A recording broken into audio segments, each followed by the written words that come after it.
Meus amados irmãos, certamente muitos de nós já ouviram falar de uma trilogia, de uma obra chamada A Divina Comédia.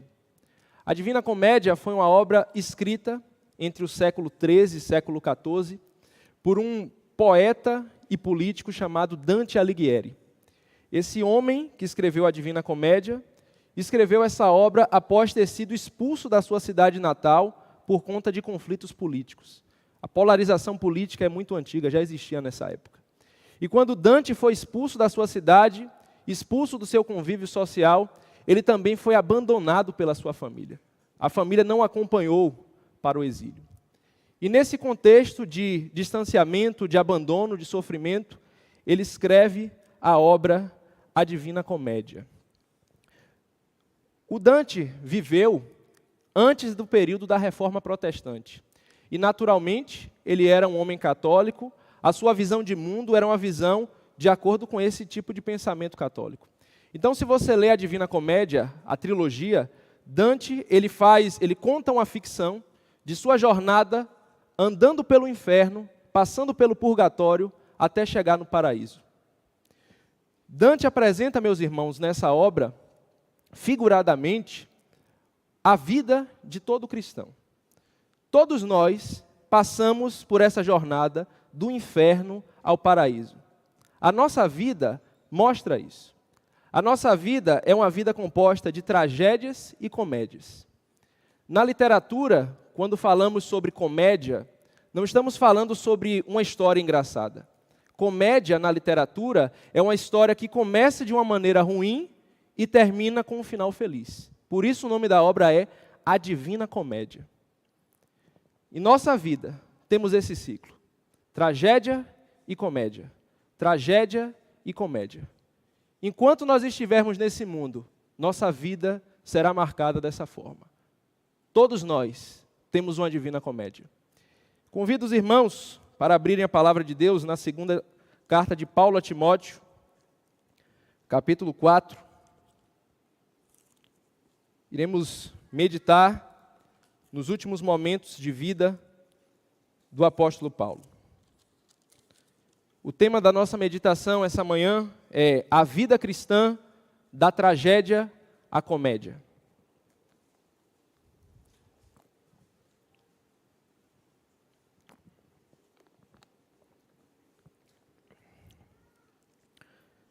Vamos fazer a leitura, meus irmãos, da segunda carta de Paulo a Timóteo, capítulo 4, do verso 9 ao verso 18. Diz a Escritura: procura vir ter comigo depressa, porque Demas, tendo amado o presente século, me abandonou, e se foi para a Tessalônica, Crescente foi para a Galácia, Tito para a Dalmácia, somente Lucas está comigo. Toma contigo Marcos e traze-o, pois me é útil para o ministério. Quanto a Tíquico, mandei-o até Éfeso.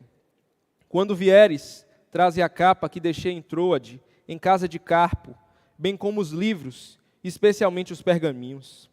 Alexandre o latoeiro causou-me muitos males. O Senhor lhe dará a paga segundo as suas obras. Tu, guarda-te também dele, porque resistiu fortemente às nossas palavras. Na minha primeira defesa, ninguém foi a meu favor. Antes, todos me abandonaram. Que isso não lhe seja posto em conta. Mas o Senhor me assistiu e me revestiu de forças, para que por meu intermédio a pregação fosse plenamente cumprida, e todos os gentios a ouvissem. E fui libertado da boca do leão. O Senhor me livrará também de toda obra maligna, e me levará salvo para o seu reino celestial. A Ele, glória pelos séculos dos séculos. Amém. Meus irmãos, eu adianto dizendo que muitas coisas que nós vamos falar aqui nessa manhã, o nosso irmão Guilherme já mencionou durante a escola bíblica dominical. Deus, na sua bondade, na sua graça, conduziu para que as coisas fossem dessa maneira. Nós estamos lendo, queridos, as últimas palavras do apóstolo aos gentios. Acabamos de ler as palavras do último apóstolo que Jesus Cristo chamou. O último homem que Jesus Cristo chamou para esse grupo seleto, para esse grupo específico. Esse homem dedicou 20 anos da sua vida com um único propósito: pregar a palavra de Deus, tornar Jesus Cristo conhecido. Esse homem viajou diversos países, diversas cidades, passou por diversas lutas, diversos sofrimentos, diversas tragédias e diversas comédias. Vários momentos de tristeza e vários momentos de alegria na sua vida. E nós estamos agora vendo Paulo prestes a encerrar a sua carreira. Quando nós vemos uma vida como a do apóstolo Paulo, a nossa mentalidade, que é baseada na meritocracia, pensa o seguinte: rapaz, uma pessoa que se dedicou tanto, uma pessoa que abençoou tantas vidas, uma pessoa que fez tanto bem, que serviu a tantos, uma pessoa que abençoou, fez milagres, discipulou, ensinou, foi professor, foi conselheiro, foi autor de 13 livros dos 27 livros do Novo Testamento, o homem que escreveu 48% do Novo Testamento. Como é que deve ser o final da vida desse homem? Na nossa mentalidade, a gente pensaria, não, uma pessoa assim, certamente tem que ter um final de vida muito tranquilo, né? Feliz, rodeado de amigos, rodeado daquelas pessoas que ele fez tanto bem, as pessoas que ele ensinou, os filhos da fé, as pessoas que ele amou. Ele foi pai de muitos, ele cuidou de muitos, ele fez bem a muitos. Ele deveria ter um final de vida tranquilo, com muitas pessoas, na prosperidade. De preferência, a morte dele deveria ser uma morte dormindo, para ele não sentir dor, não sofrer mais, né? Porque ele já tinha sofrido tanto na vida, passou tantas aflições. Mas a verdade, meus irmãos, que nada disso aconteceu na vida desse homem. O final da vida desse homem foi um final triste. Ele morreu como um qualquer. Ele morreu como alguém à margem da sociedade, distante de todos. Esse foi o fim desse homem. E nas primeiras palavras do trecho que acabamos de ler, no verso 9, ele diz para seu fiel escudeiro Timóteo: procura vir ter comigo depressa. Paulo está dizendo, em outras palavras, irmãos: Timóteo, venha depressa. Timóteo, eu preciso de você. Timóteo, venha urgente. Timóteo, eu estou passando por aflição. Eu preciso do teu socorro, Timóteo. Me ajude, Timóteo. Paulo estava sozinho. Paulo estava dependendo da assistência do seu fiel escudeiro, Timóteo, seu filho amado na fé. E por que razão Paulo pede que ele venha com tanta urgência? Por que essa emergência? Verso 10. Porque Demas, tendo amado o presente século, me abandonou e se foi para Tessalônica. Crescente foi para a Galácia, Tito para a Dalmácia. Paulo está dizendo: Timóteo, meu filho, eu estou aqui sozinho. As pessoas que foram meus cooperadores, Demas, que esteve comigo, Demas, que foi mencionado em diversas cartas, aquele Demas que eu mencionei como meu cooperador na carta aos Colossenses, na carta a Filemon, ele me abandonou, ele amou o presente século, ele foi embora. Quando ele fala que Demas amou o presente século, em outras palavras, ele está dizendo: Demas se voltou para o mundo. Demas amou o mundo, as suas próprias necessidades. Quando Paulo usa a palavra, o verbo amar aqui nesse texto, tendo amado o presente século, ele usa a palavra ágape. Aquela palavra que é usada no Novo Testamento para se referir ao amor incondicional de Deus. Em outras palavras, Paulo está dizendo: do mesmo modo que Deus nos ama incondicionalmente, do mesmo modo que Deus tem por nós um amor inexplicável, Demas tem um amor inexplicável, Demas tem um amor incondicional pelo mundo. Demas se voltou para o mundo, foi seguir o seu próprio caminho. Ele amou o presente século.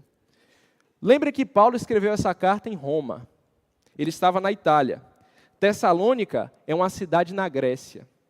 A distância entre Roma para Tessalônica é uma distância de cerca de 1.100 quilômetros. É mais ou menos a distância de Salvador para Vitória no Espírito Santo. O que Demas fez foi o que geralmente uma pessoa faz quando sai dos caminhos do Senhor. Ele quis distância, ele quis se afastar, ele quis não ter nenhuma relação com Paulo e com o que Paulo estava passando. Demas amou o presente século. No mesmo verso, ele menciona outras duas pessoas que estão em uma situação diferente da de Demas. Demas é o único que Paulo diz que o abandonou. Ele menciona mais dois colaboradores. Crescente foi para a Galácia, Tito para a Dalmácia. A única informação que temos no Novo Testamento sobre esse homem que é chamado de Crescente é esse verso. Nós não sabemos mais nada sobre ele.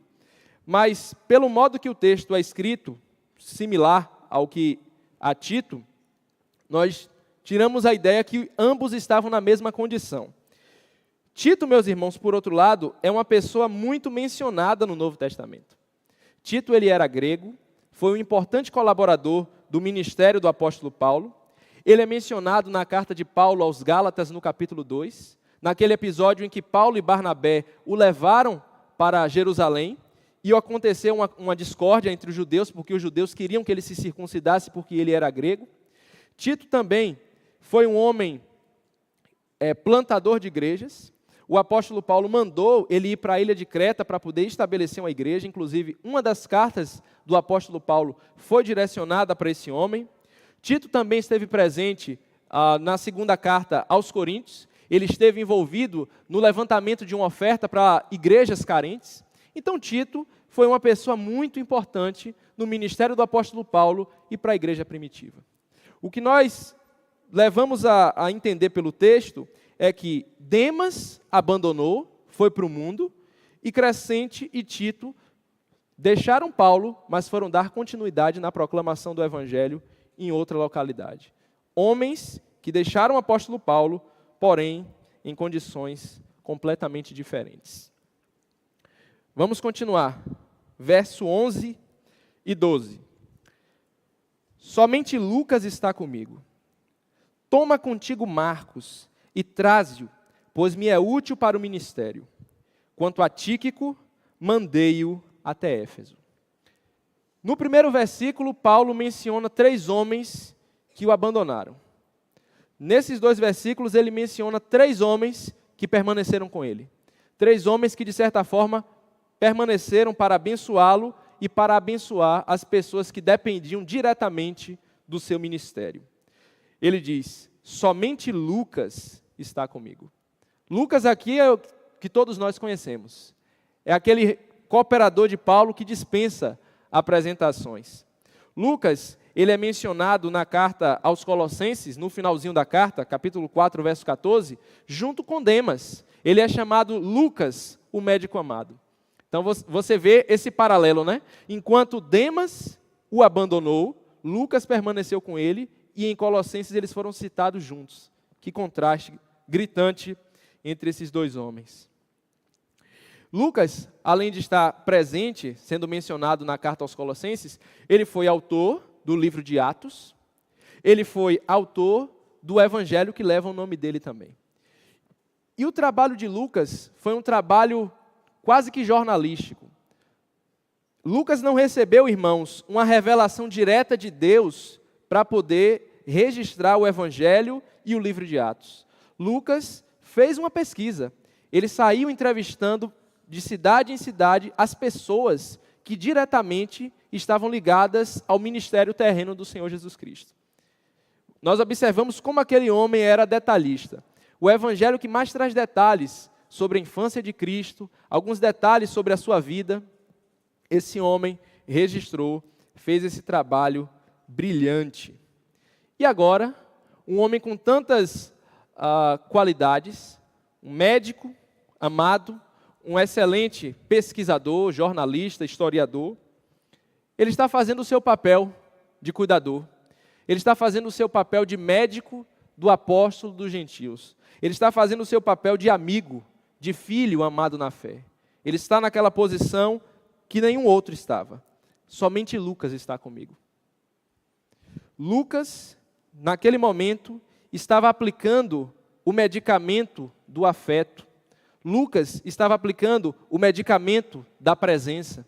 Lucas estava sendo o ombro amigo, estava sendo ouvinte, estava sendo aquele que estava orando junto com Paulo naqueles momentos finais. Estava dizendo palavras edificantes para Paulo naquele ambiente terrível e sombrio onde ele estava. Lucas, muito provavelmente, foi a última pessoa que abraçou Paulo. Muito provavelmente foi aquele último que deu um ósculo santo em Paulo.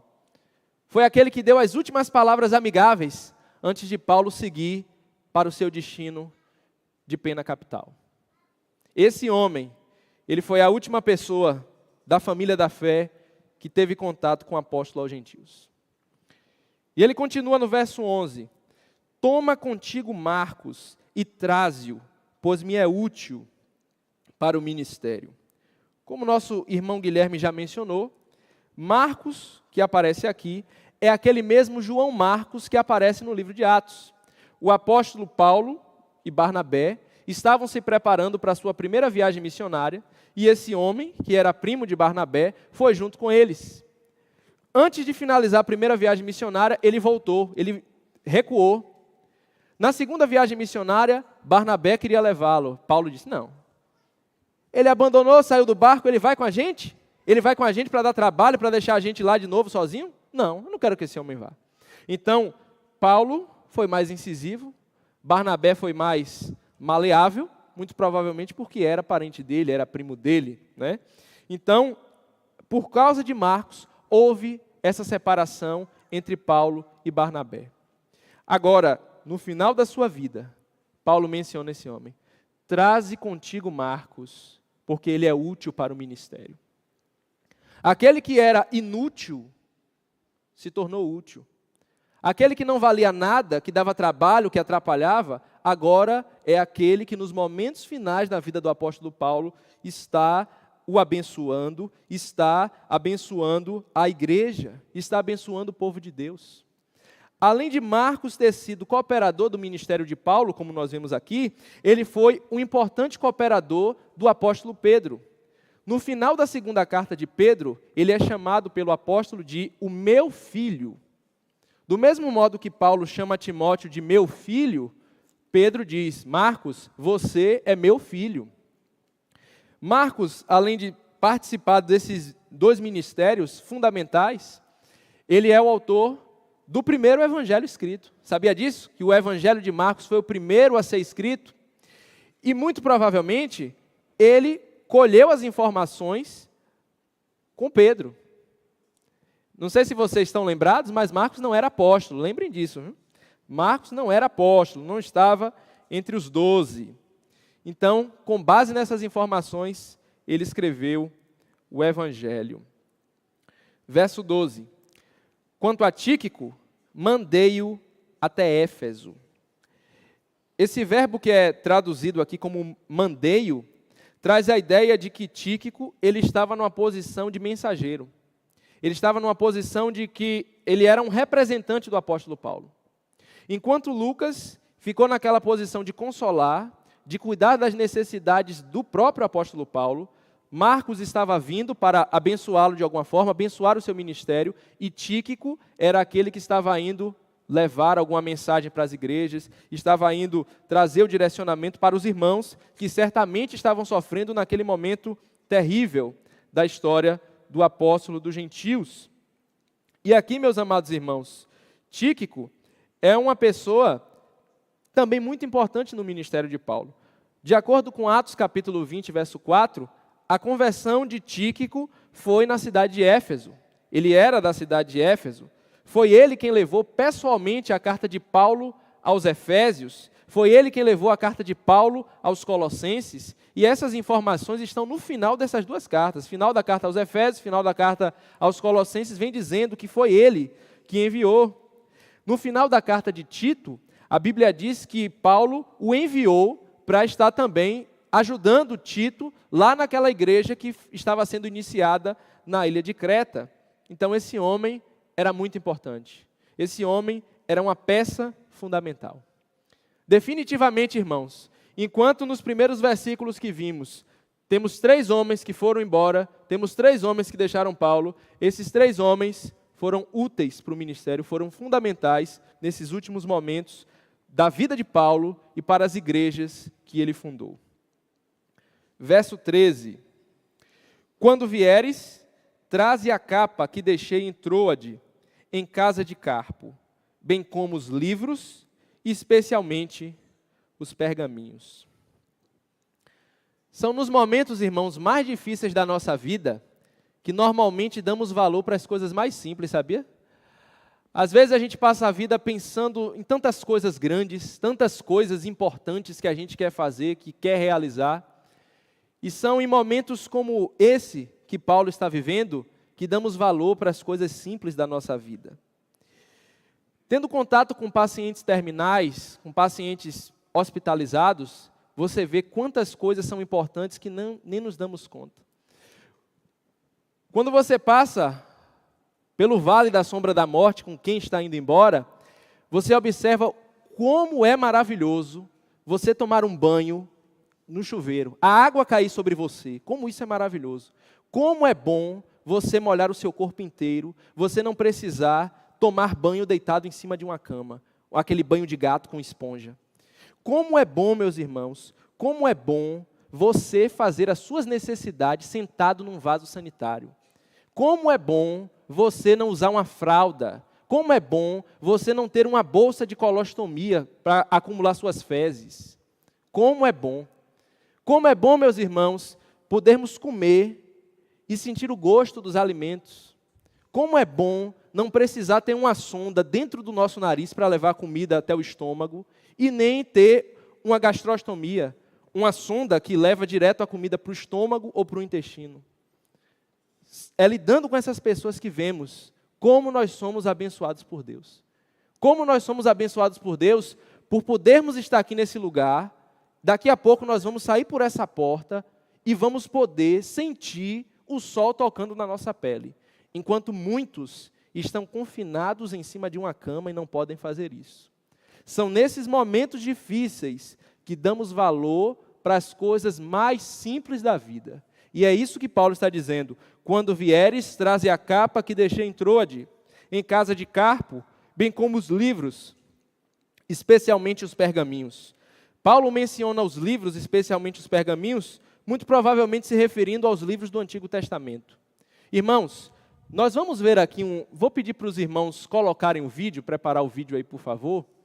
Nós vamos ver, nós temos a oportunidade hoje de ver aonde Paulo esteve enquanto essa carta foi escrita. Paulo estava, meus irmãos, em um buraco escuro, frio, só via paredes, e ele tinha um pequeno feixe de luz no teto. Esse homem queria esses livros para ele não pirar. Vamos ver aqui o vídeo. Eu vou fazer um vídeo.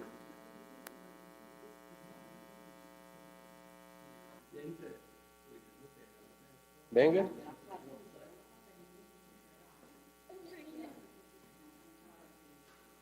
Descendo a prisão, o cárcere, onde o apóstolo Paulo ficou por algum tempo.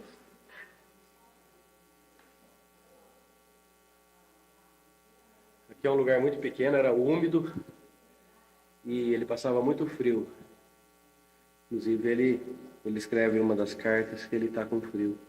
Pede para Timóteo, se eu vim visitar ele, não sabia se ia dar tempo de trazer a capa dele. Aqui é o lugar onde era colocado, ó, tipo um furo.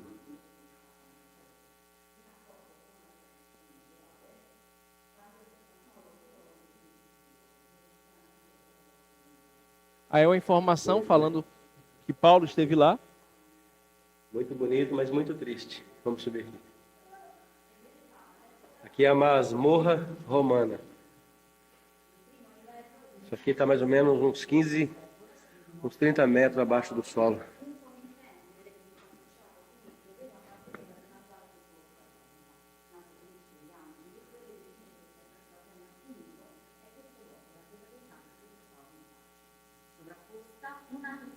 Essa escada não tinha, ela foi colocada para dar acesso. Era só aqui por essa escotilha, forma de escotilha. Eram jogados lá embaixo os prisioneiros. Onde a gente estava. O preso era lançado por esse buraco, não tinha escada. Daqui Paulo escreveu cartas a Timóteo e provavelmente a Colosso.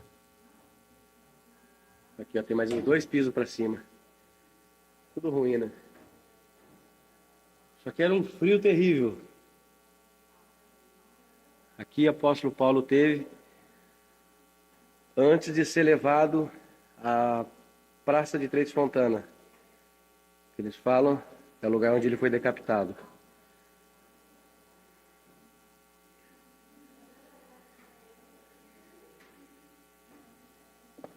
Aí é o nível da rua, irmãos, para vocês verem a profundidade do lugar que ele ficava.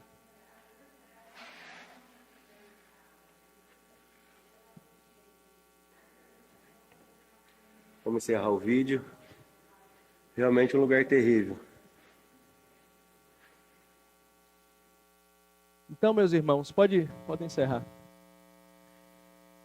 Esse lugar onde o apóstolo Paulo estava é o cárcere inferior, é o porão de uma prisão chamada prisão Marmetina. Então, essa prisão é a mesma prisão onde o apóstolo Pedro, tempos depois, também foi preso. Pedro foi preso em uma outra cela, porém muito similar a essa que Paulo estava. Então nós vemos porque Paulo diz, tragam-me a capa e me traga os livros. Ele só via parede, só via escuridão, só via a umidade, tinha pouca ventilação, só tinha um pequeno feixe de luz. Lembre-se que não era luz elétrica, então era quando tinha o fogo aceso de uma chama de uma tocha. Então ele estava lá, na solitária, sem ninguém. E nesse momento ele pede, traga-me a minha capa, eu estou com frio. Imagine, meus irmãos, ele está em Roma, tem neve, ele está cercado de pedras, umidade. No inverno aquilo ali era um freezer. E um homem velho, doente, cheio de complicações de uma vida dura e sofrida. Vamos continuar. Versículo 14 e 15. Alexandre o latoeiro causou-me muitos males. O Senhor lhe dará a paga segundo as suas obras. Tu, guarda-te também dele, porque resistiu fortemente às nossas palavras.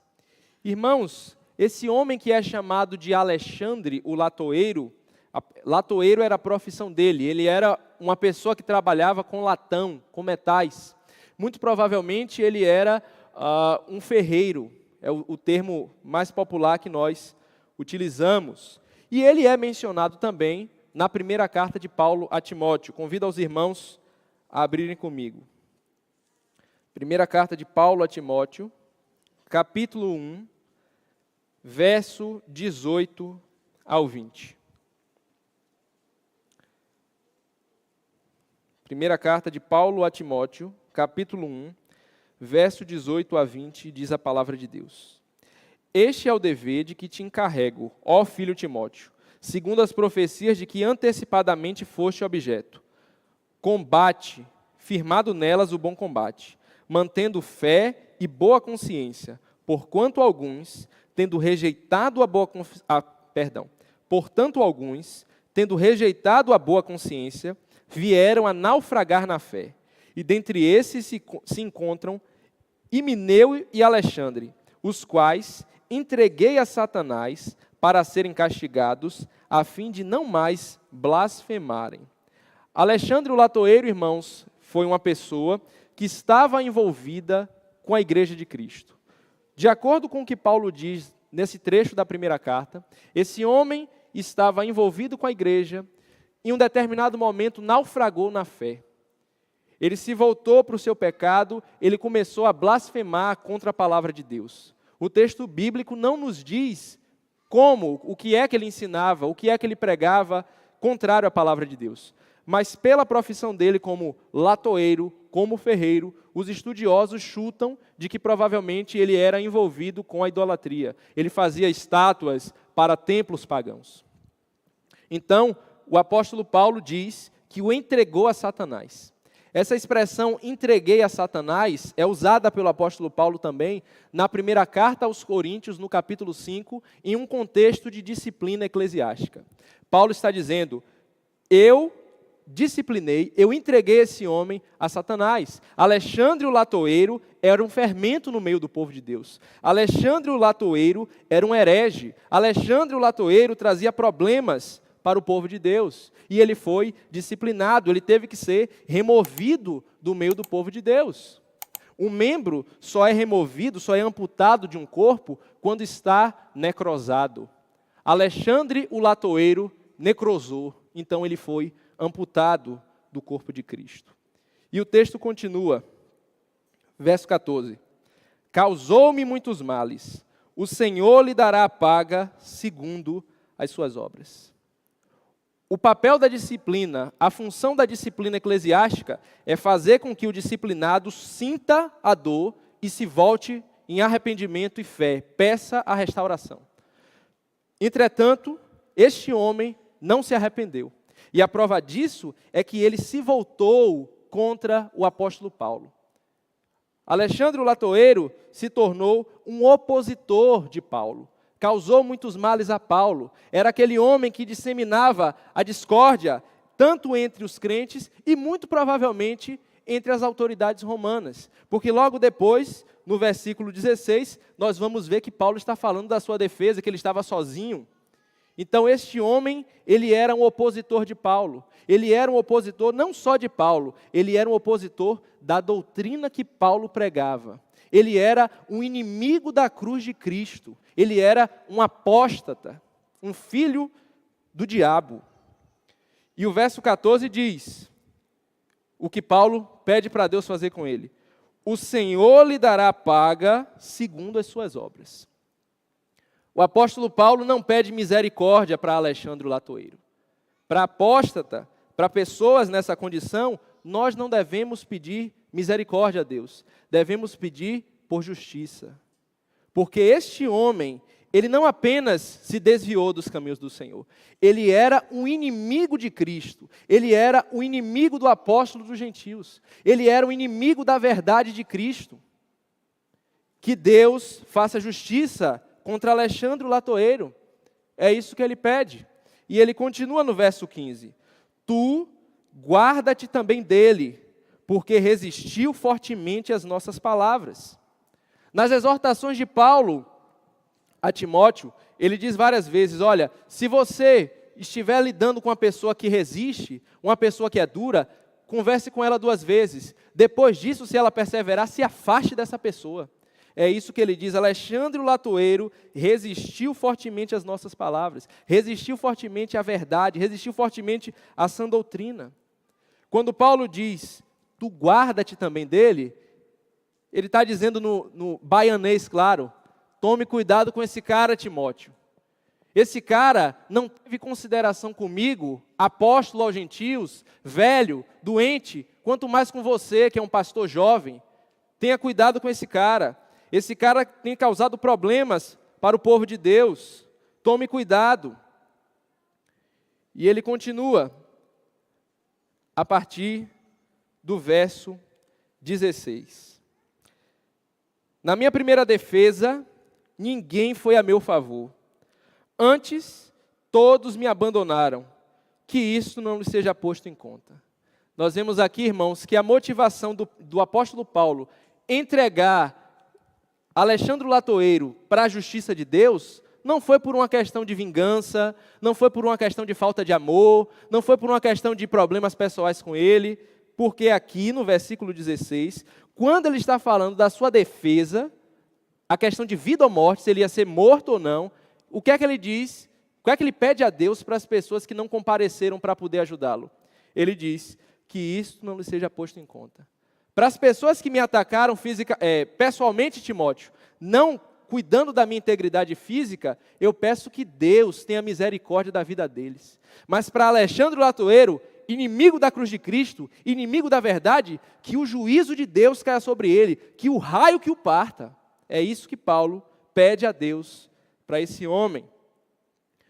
Vemos que Paulo, ele passou por etapas no seu julgamento. Na primeira defesa, ninguém esteve com ele. Ninguém o ajudou. Ninguém cuidou dele. Uma situação, irmãos, terrível. Um homem que fez tanto bem, um homem que plantou tantas igrejas, que abençoou tantas vidas, que viveu um avivamento, que fez milagres, que teve filhos na fé. Agora, no momento que ele mais precisava, no momento de maior vulnerabilidade, velho, doente, sozinho, naquele buraco, só vendo paredes, escuridão, passando frio, passando dificuldades. Esse é o fim do maior apóstolo de todos os tempos. É isso que você quer para a sua vida? Ser imitador do apóstolo Paulo é estar exposto a isso aqui. É estar exposto a passar esse tipo de sofrimento, esse tipo de situação. E ele continua, versículo 17. Vamos ler o versículo 17. Mas o Senhor me assistiu e me revestiu de forças, para que por meu intermédio a pregação fosse plenamente cumprida e todos os gentios a ouvissem. E fui libertado da boca do leão.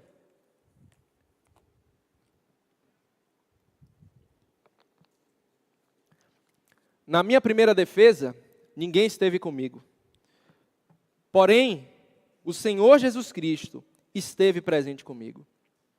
Aquelas pessoas que eu abençoei, Timóteo, aquelas pessoas que eu edifiquei a vida, que eu investi 20 anos da minha vida, que me abandonaram, não estavam comigo. Mas o Senhor Jesus me assistiu. O Senhor Jesus esteve comigo.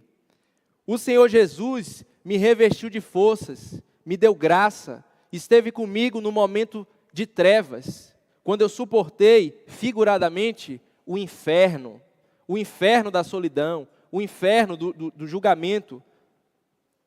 Jesus Cristo esteve com ele. Jesus Cristo, irmão, sabe o que é ser abandonado. Jesus Cristo sabe o que é ter os seus discípulos e no momento que o barril pegar, como costumeiramente falamos, todo mundo, ir embora e ele ficar sozinho. Mas o que é que Cristo fez com os seus discípulos, depois que ele os viu? Ele falou o que Paulo disse aqui, que isso não lhe seja posto em conta. Jesus Cristo, quando viu os seus discípulos, ele disse, paz seja convosco. Imagine, você está com seus melhores amigos, você ser abandonado para morrer sozinho, e a primeira coisa que você diz para eles, na primeira vez que você os vê, a paz seja convosco. Paulo foi imitador de Cristo, irmãos. Paulo muito amou aqueles que o abandonaram. E quando Paulo está diante das autoridades para poder fazer a sua defesa, o que é que ele fala? Ele se auto-justifica, ele se protege? Não. Verso 17. Para que, por meu intermédio, a pregação fosse plenamente cumprida e todos os gentios a ouvissem. Ou seja, na oportunidade que ele teve de se defender, ele foi pregar Cristo, ele foi pregar o Evangelho, ele foi fazer Cristo conhecido para as autoridades romanas. Foi isso que ele fez, foi assim que ele usou aquela oportunidade que Deus deu a ele. E ele finaliza o versículo 17, e fui libertado da boca do leão. Essa expressão, muito provavelmente, é uma referência à morte nas arenas. Os irmãos estão lembrados que no período do Império Romano, haviam as arenas, e os inimigos do Império, ou eram executados publicamente, que foi o que aconteceu com ele depois, ou eram levados para as arenas. Quando eles chegavam nas arenas, eles eram mortos por gladiadores, eles eram mortos por animais como leões, eles eram comidos vivos por leões. Então é isso que ele está dizendo. Eu fui libertado da boca do leão. Eu não fui lançado para as feras, para ser devorado nas arenas. Deus teve misericórdia da vida do apóstolo Paulo. E o versículo 18, diz a palavra de Deus: o Senhor me livrará também de toda obra maligna e me levará salvo para o seu reino celestial. A Ele glória pelos séculos dos séculos. Amém. A esperança do apóstolo aos gentios não estava no aqui e no agora. Paulo reagiu dessa maneira, meus irmãos, porque a esperança dele estava no céu. O Senhor me livrará também de toda obra maligna. Paulo entendia que a vida não encerrava no aqui e no agora. Isso enchia o seu coração de esperança. Ele me levará salvo para o seu reino celestial. A ele glória pelos séculos dos séculos. Amém.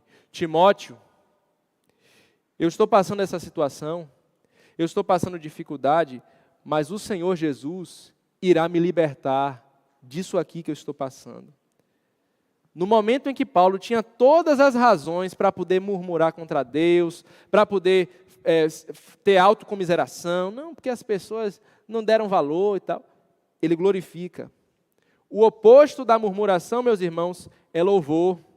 Ao invés de murmurar, devemos glorificar o nome do nosso Deus. E é assim que o apóstolo Paulo encerra a carreira, sem ressentimentos, glorificando a Cristo por Ele ser o seu guardião, por Ele ser o seu preservador, por Ele preparar um reino celestial para Paulo habitar eternamente com todos aqueles que creem no seu Evangelho. Caminhando, meus irmãos, para algumas aplicações na nossa vida, a primeira lição que eu quero compartilhar com os irmãos é que o apóstolo Paulo viveu da tragédia à comédia. Terminamos como nós iniciamos a meditação dessa manhã. Se você é de Cristo Jesus, a sua vida, a sua história, também é esse refrão: tragédia e comédia, ciclos de destruição e glória. Para nós que cremos em Jesus Cristo, que depositamos a nossa confiança em Cristo como nosso Senhor e Salvador de nossas vidas, o único inferno que vamos experimentar, meus irmãos, são as dores e as misérias desse mundo. O que está esperado para nós, meus irmãos, são as mansões celestiais. É justamente isso que Paulo passou. Ele enfrentou o inferno naquela masmorra. Ele enfrentou o inferno no Império Romano. E ele hoje está com Cristo desfrutando da glória celestial eterna. Mas caso você que está me acompanhando por meio dessa transmissão, ou aqui conosco, caso você ainda não tenha se arrependido dos seus pecados e crido no Senhor Jesus Cristo como a sua única esperança, tanto para esta vida quanto para o porvir, eu quero te dizer que a sua vida não é a divina comédia. A sua vida é uma tragédia. Porque o único céu que você vai desfrutar, o único paraíso que você irá desfrutar na sua existência, caso você continue na condição que você está, são as pequenas alegrias transitórias que você passa aqui nesse mundo. Portanto, se arrependa dos seus pecados, creia em Jesus Cristo, creia que quando Ele esteve naquela cruz do Calvário, Ele estava suportando o inferno no seu lugar. Creia que Ele levantou dos mortos, creia que Ele ressuscitou. E Ele ascendeu os céus para nos preparar lugar, e um dia Ele voltará para buscar o seu povo.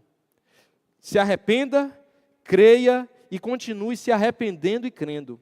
E certamente você irá desfrutar das glórias celestiais que Cristo Jesus nos promete em sua palavra. A segunda lição que aprendemos é que o reino de Deus é muito maior do que o ministério do apóstolo Paulo, irmãos. Irmãos, nós vimos que o apóstolo Paulo era um homem idoso, já tinha sua saúde debilitada, era um homem que já estava no corredor da morte. Ele estava preso naquela masmorra escura, fria, com pouca ventilação, com pouca iluminação, sem nada e sem ninguém. Como eu já mencionei, ele tinha tudo para estar decepcionado, amargurado com as pessoas. Mas o apóstolo Paulo entendia, irmãos, que aquilo que ele estava fazendo, a plantação de igrejas, o evangelizar as pessoas, ele não estava construindo o seu reino particular na terra. Abra sua Bíblia comigo na primeira carta de Paulo aos Coríntios, capítulo 1. Verso de número 11 ao 13, primeira carta de Paulo aos Coríntios, capítulo 1, do verso 11 ao 13. Pois a vosso respeito, meus irmãos, fui informado pelos da casa de Cloe, de que há contendas entre vós. Refiro-me ao fato de que cada um de vós dizer, eu sou de Paulo, e eu de Apolo, e eu de Cefas, e eu de Cristo. Acaso Cristo está dividido? Foi Paulo crucificado em favor de vós? Ou fostes porventura batizados em nome de Paulo? Ele sabia, meus irmãos, que a multiplicação de lideranças, ele sabia que a plantação de novas igrejas não era para o seu benefício, não era para a sua glória, ele não estava investindo no seu futuro aqui na terra, aquilo tudo não era para ele. E nós, meus irmãos, enquanto igreja, precisamos aprender essa lição. Você que é pai, você que é mãe, precisa aprender essa lição de que a criança que você tem em casa, o adolescente que você tem em casa, o jovem que você tem em casa, ele não é seu, ele não lhe pertence, ele é de Deus. Deus lhe emprestou temporariamente para você cuidar, para você criar, para você abençoar. Em um determinado momento ele vai voar sozinho, ele vai andar com suas próprias pernas, ter a sua própria vida. Você não está fazendo um investimento para você usufruir no futuro. Você está investindo numa vida para que ela futuramente abençoe outras vidas. Nós, que somos professores de escola bíblica dominical, aqueles que são seminaristas, aqueles que desejam ministério, precisam ter isso muito bem resolvido. Quando nós evangelizamos uma pessoa, quando nós discipulamos alguém, quando essa pessoa cresce na graça, dá bom testemunho, essa pessoa não nos pertence. Ela pertence a Cristo, ela é do Senhor, e ela vai caminhar com as suas próprias pernas, ela vai crescer na graça, ela vai continuar frutificando, lançando as sementes do Evangelho em diversos lugares. Precisamos ter essa consciência, e Paulo tinha essa consciência, e ele revela isso quando ele menciona o segundo e o terceiro homem, depois de Demas.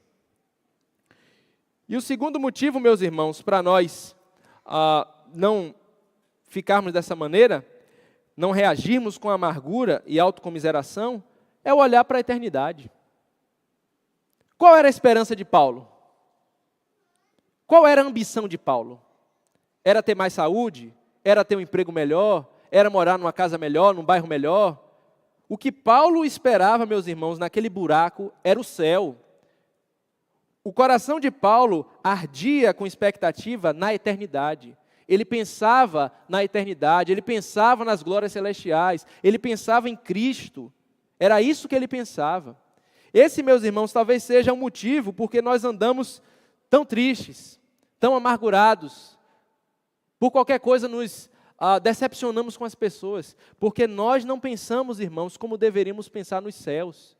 Nós precisamos, irmãos, orar mais. Meu Deus, que o céu chegue logo. Cristo Jesus, volte. Senhor Jesus, venha buscar o seu povo. Precisamos orar, meus irmãos, pedindo que Cristo volte. Precisamos clamar, meus irmãos, para que o nosso Salvador venha nos buscar. Precisamos pensar no céu com expectativa, irmãos. Você acredita nisso? Você acredita que o céu existe? Você acredita que Jesus Cristo, Ele ressuscitou dos mortos, Ele levantou daquela sepultura, Ele morreu no seu lugar, Ele foi preparar morada para você e um dia Ele voltará? Ou isso é a história da carochinha, isso é a invenção dos apóstolos? Você acredita nisso? A sua vida é direcionada por essa verdade? Você vive com expectativa, pensando nos novos céus e nova terra? A sua esperança final está em Cristo Jesus? É isso que você quer? É isso que você deposita sua total esperança? O apóstolo Paulo, irmãos, diz, no capítulo 15 da primeira carta aos Coríntios, verso 19, se a nossa esperança em Cristo se limita apenas a esta vida, somos os mais infelizes de todos os homens. Se Jesus Cristo para você é apenas uma forma de escapar do desemprego, é apenas uma forma de ter um casamento melhor, é apenas uma forma de criar seus filhos de uma maneira mais ética, é apenas uma forma de você não passar por problemas, não acontecer problemas na sua vida, Paulo está dizendo, somos os mais miseráveis, somos os mais infelizes de todos os homens. A nossa esperança, meus irmãos, em Cristo, deve transcender a essa realidade. Precisamos viver a nossa vida como Paulo viveu, com expectativa, pensando na eternidade, pensando no futuro, olhando para o céu, onde está Cristo, o nosso Salvador, o nosso socorro. A terceira lição que aprendemos, irmãos, nessa passagem, é valorizar os Lucas, os Marcos e os Tíquicos que Deus tem colocado nas nossas vidas. No mesmo fôlego que Paulo poderia estar decepcionado pelo abandono, ele menciona as pessoas que estavam com ele, acalentando a sua dor, acalentando o seu sofrimento. Ao invés de reclamar porque fulano ou ciclano não está aqui cuidando de mim na minha dor, eu devo glorificar a Deus porque Beltrano está aqui para cuidar de mim. Ao invés de pensar em quem eu fiz o bem e não reconheceu, eu devo pensar naqueles que estão perto de mim, usados por Deus para cuidar das minhas necessidades. Irmãos, nós precisamos, com urgência, para o bem da nossa saúde emocional e espiritual, abrir mão dos nossos direitos. Precisamos, meus irmãos, nos lançar na generosidade da graça de Deus. Meu Deus, muito obrigado, Pai. Obrigado por essa pessoa. Obrigado por essa irmã que cuida de mim. Obrigado por esse irmão que cuida de mim. Obrigado pelo meu pai. Obrigado pela minha mãe. Obrigado pelos meus filhos.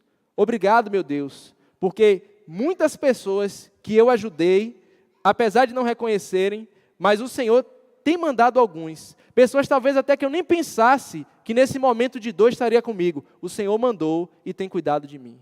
Devemos ser gratos a Deus, irmãos. Murmurar menos e agradecer a Deus por toda graça que Ele tem derramado nas nossas vidas. Amém? Vamos orar. Senhor Todo-Poderoso Pai, a Tua palavra é a verdade em tudo aquilo que ela diz. Toda a Escritura é divinamente inspirada por Deus e útil para o ensino. Senhor Jesus, que Tu possas ser glorificado, que o Espírito Santo possa aplicar essa palavra nos nossos corações, que a Tua palavra possa alcançar corações e que venha produzir frutos para a Tua glória, ó Deus. Te agradeço pela vida de cada pessoa que está aqui presente, agradeço pelos irmãos que estão assistindo essa transmissão, que o Senhor os abençoe, os guarde, os livre do mal, e que juntos possamos ter esse coração do apóstolo Paulo, esse coração grato a Ti, um coração que, olhando para a eternidade, deixando para trás as coisas que doem, e se apegando à graça, abrindo mão dos direitos, e se apegando à Tua misericórdia. Ó Pai, ajude-nos a viver dessa maneira, aplica, Senhor, a Tua palavra nos nossos corações. Cada um de nós precisamos disso. A Tua palavra é maior do que nós, ó Deus. Fala conosco, Senhor. Trabalha no nosso coração. Trabalha no nosso caráter. Ajuda-nos, ó Deus, a pensar com expectativa nas coisas que estão por vir. Ajude-nos, ó Deus, a crer que a vida transcende aquilo que nós podemos enxergar e que as melhores coisas da nossa existência estão para acontecer no porvir. Nós Te glorificamos no nome santo e precioso do nosso Salvador Jesus Cristo. Amém.